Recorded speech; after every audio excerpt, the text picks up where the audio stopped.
Every single word you speak is self-hypnosis. Every single thing you say out of your own mouth is almost more important than the things you hear from other people. Amen. You can't be sitting there saying, I'm depressed. I got a generational curse. I'm unlucky, bro. You can't be saying these things because you're reaffirming them within your mind. The things I believe and the way I view the world and the mindset I've adopted has been created to be the most effective version of a mindset, which is going to allow me to perform. It's like the software you install within yourself. I've installed an operating system which allows me to perform at the absolute highest levels. I think that how successful you are in life isn't usually linked to IQ. You can be stupid and successful. And it's certainly linked to energy levels. But one of the most important things that's going to determine how successful you are in life is how much stress you can adopt. The more stress you can adopt, the more problems you're solving.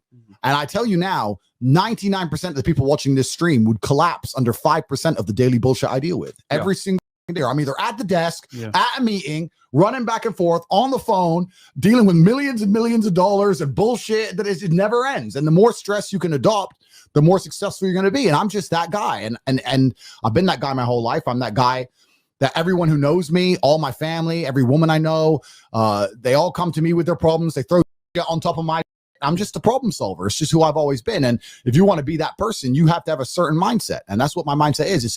It's not even about, well, this is what's interesting. It's not even about truth. And I know that sounds crazy. It's not so much of me looking and going, what's true? It's more about me believing in what I need to believe to be as successful as possible. Another thing that's really important, I say this all the time, nearly every word that comes out of my mouth is self-hypnosis. Every word that comes out of my mouth is self-hypnosis. And it's the same for everybody watching this. Every single word you speak is self-hypnosis. Every single thing you say out of your own mouth is almost more important than the things you hear from other people. Amen. You can't be sitting there saying, I'm depressed. I got a generational curse. I'm unlucky, bro. You can't be saying these things because you're reaffirming them within your mind. I don't do that.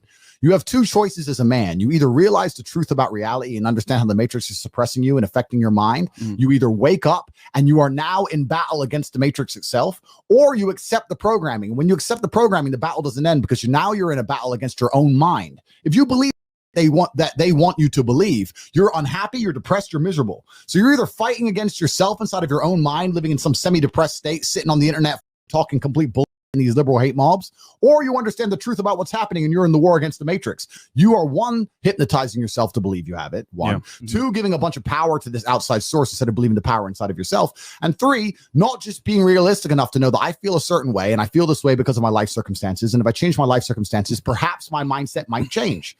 Genuinely, every single person watching this, go look in the mirror after this stream, go into the bathroom, look in the mirror. Do you deserve to be happy? Look yourself in the eye. The answer is probably not. You don't deserve it. Bam. When you're hungry, it's your body telling you need to eat some food. That's fine. You react to that. When you're depressed, your body's telling you need to change your life.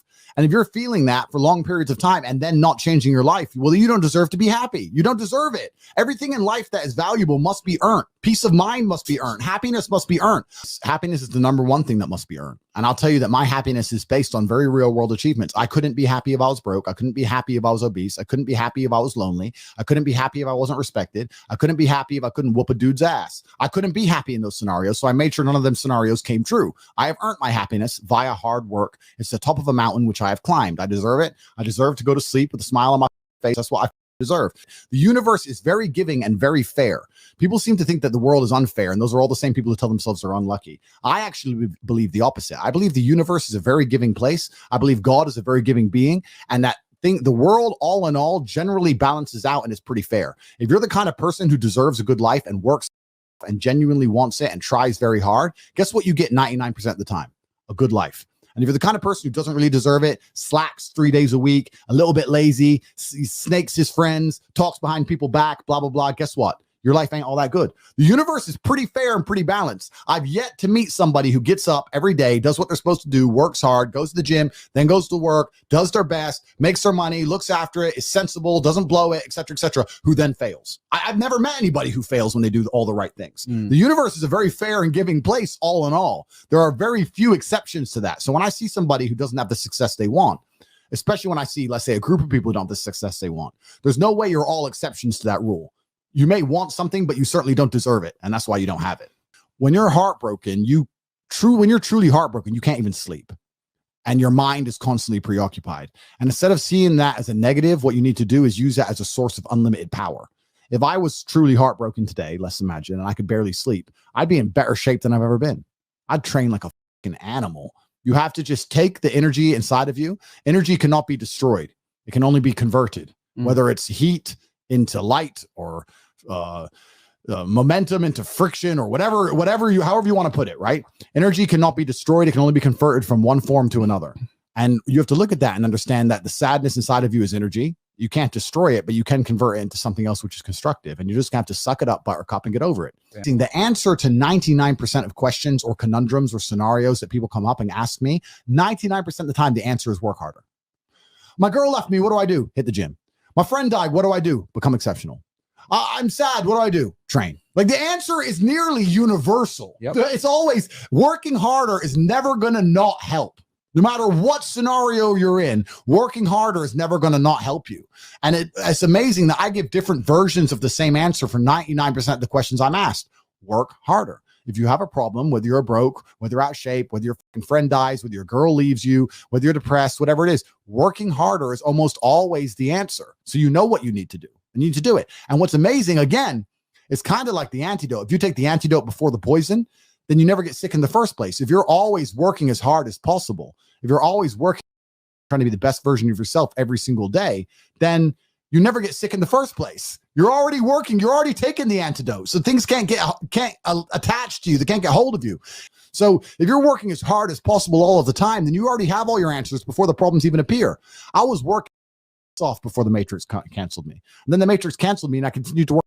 And here I am, more famous than I was before the cancellation. Why? Because I already had momentum. I already had speed. I'd already taken the antidote to cancellation before they hit me with the poison. Working hard is the antidote to everything. So why don't you just do it in advance? Why don't your life just become work like mine? Why don't you just dedicate yourself to a cause and get up and do what you're supposed to do every single day? If you do that, there's very little weapons that the Matrix can forge to attack you with. It's genuinely true. It's small doses of poison, so that it's the olden emperors of Rome used to eat small doses of poison with every single meal. So then when they got poisoned for real, they didn't die. And that's it. If you're raised too soft, then you're not ready for the world. Like, I had to face all my fears instantly all the time. That's who my father was. So now if I have a fear to face now as a man, my entire life, I've just faced them instantly. That's just who I am. It's what I do. Right. Yeah. My father was a disciplinarian, but he was also extremely and utterly fair. There's no way he could be deemed unfair. There's no way he could be deemed abusive, but he was certainly a disciplinarian. That's who he was as a person. And he taught lessons harshly and quickly. It was more about the quality of the lesson than the quantity. If I went to my father and said, I'll tell a story I've never told before. I was staying around my friends. I was telling him I'm staying around my friend's house. We've been playing Nintendo. We're about to go to bed. My friend was called Ryan, I remember, and Ryan started screaming at his mom, mom, nightlight. So she puts on this nightlight. And I was like, why? What's that? He goes, it's a nightlight because I'm scared of the dark. I must have only been about 5. I was like, all right, cool. I remember going home to my dad and saying, hey, Dad, can I have a nightlight? He's like, no. I was like, but I'm scared of the dark. And I remember he was playing chess. When I said I was scared of the dark, he looked at me. And it was nighttime. He took my ass up to my bedroom, locked me in the bedroom in the dark, said, there's monsters in there, son. Good luck. See you tomorrow. And I screamed and cried. And I'd never been scared of the dark before. I'd never been scared of the dark. But my friend had a nightlight. Now I want a nightlight. Now I'm scared of the dark. I screamed and cried all night. I must have screamed and cried for an hour and a half before I eventually fell asleep. Guess what? I never asked for a nightlight again. I never complained again. And guess what? I stopped being scared of the dark. Within a day. That was Monday. Now it's Tuesday. I know what Dad's going to do. So am I going to even ask? No, it's bedtime. I'm just going to go to bed. So he instantly cured me of my bullshit. I could have been scared of the dark for years, like every other fucking toddler. But I was just like, oh, well, you face your fear, get over it. I cried my eyes out and realized, oh shit, I'm not going to die. It is what it is. So that's how he was as a person. And I think that's the best way to teach children. I cannot wait to have sons to do exactly that. I cannot wait for my son to come and say he's scared of the dark. I'm going to say, boy, you're going to the dark right now. There's monsters in there. Remember that movie you watched? Yeah, the goblins, the orcs, they're in there, son. Can you punch? Can you fight? No, Dad, can you fight? Yeah. That's how it is. But that's going to make him the best version of himself. Yeah. I would never rob my son of the opportunity of growing up to being that man. There's something that's so brilliant, so it's satisfying to your core. It's like an evolutionary adaptation, when you feel genuine competence as a man, there's something that oozes from you. Look at James Bond. The reason James Bond is James Bond is because he's good at everything. He can drive, he can fight, he can shoot. He's got all this money. He's smart. He's suave. He's a millionaire, whatever. That there's something about having competence as a man that genuinely satisfies your soul. How can I go to sleep and be sad at night when I know that I'm one of the baddest on the planet? When I know there's not a single scenario in which somebody paired against me will be happy about the pairing. It doesn't matter what it is. I can't imagine life as a man who wasn't competent, but I know for sure it must be miserable. It must be miserable. You're a feather in the wind. You're just being blown by the tides of life, and you're just getting knocked from place to place. And you've handed all control of your life over to somebody else. And those people who you've handed control over to, whether it's the government, whether it's your job, whether whoever it is, they care about you less than you should care about yourself. And it's just a bad decision to make. I do not see the advantage in me taking all the amazing lessons I had and the fantastic lifestyle I've built and keeping it all completely and utterly for myself and disappearing. That's what a insecure person would do. That's what a sad person would do. I'll give you an example. If I meet a rich guy who's like a fat, short dork, he never wants to tell people how to get rich. Have you ever talked to like a fat, short dork guy who has a bunch of money and you ask him how to make money? Oh yeah, well, he'll give you some bullshit answer because he knows the only differentiator he has is money. That's all he has. If other people make money, then he ain't going anymore.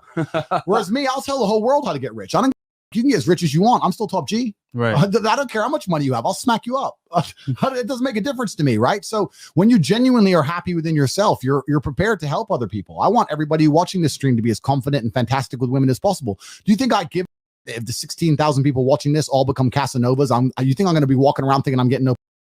You think I'm scared? I love helping the world because I have genuine happiness within myself. I want every single person watching this stream to be as successful as possible. I talk about this all the time. One of the things that differentiates the people who listen to me and like my content and fans of mine, as opposed to my enemies or my opponents, is that the people who listen to me genuinely have better lives. Yeah. I want somebody to walk through life and them to go, look, his life's in order. Look, he's in fantastic shape. He's rich. He's confident. His head's held high. He must be a Tate fan. That's what I want. I want as many of my fans to be as successful as possible. That's why I have the things I have, the programs I have, and sell the things I do, because they're all completely and utterly dedicated towards the success of the people who understand my message. I'm not trying to detriment on anybody who believes in me. I want Tate fans to be the most capable, well put together, the most financially literate fans on the planet. I'm out here to help as many people as possible. And I think it's a fantastic badge of honor for me to sit here and say that my fans are some of the most financially literate, well-off, educated, charismatic men on the planet. That's what I want for a Tate fan. I don't want anything else. I want the best for every single one of them.